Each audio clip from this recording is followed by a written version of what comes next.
నువ్వా? నేనే. ఎందుకొచ్చావు?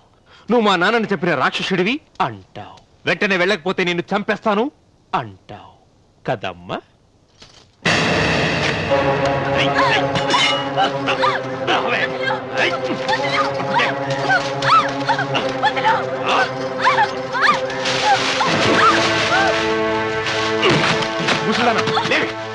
చెప్పు, వీళ్ళ నాన్నని చంపింది ఎవరు? నేనా? నేను చంపానా? నిజం చెప్పు. చెప్పు, ఎవరు చంపారు? ఎవరు చంపారు? చెప్పు.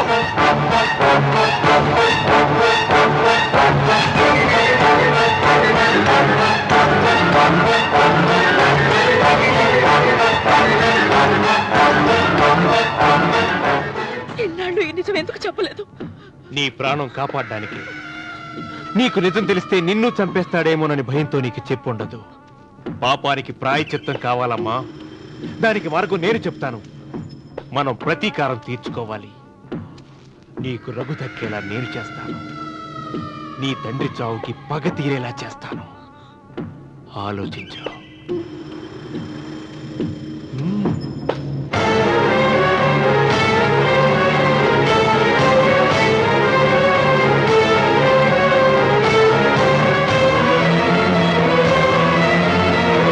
నేను నమ్మను. మా నాన్న దేవుడు. మా తాతయ్యకు జరిగిన అన్యాయానికి ప్రతీకారంగా పొలాలు స్వాధీనం చేసుకున్న మాట నిజమే, కానీ హత్యలు చేసే అంత దుర్మార్గుడు కాదు మా నాన్న. అందుకే చెప్పాను, నువ్వు నమ్మలేవు, నన్ను మర్చిపోమని. సులోచన, అదే నిజమైతే మా నాన్న నిలదీసి నిజమేంటో తెలిసాక ఆ ఇల్లు వదిలేసి వచ్చి నేను నిన్ను పెళ్లి చేసుకుంటాను. అది మహాప్రమాదం. మా మధ్యలో మాట్లాడడానికి నువ్వెవడవి? మీ నాన్న చేసిన హత్యకు 14 ఏళ్లు శిక్ష అనుభవించిన వాణిరా.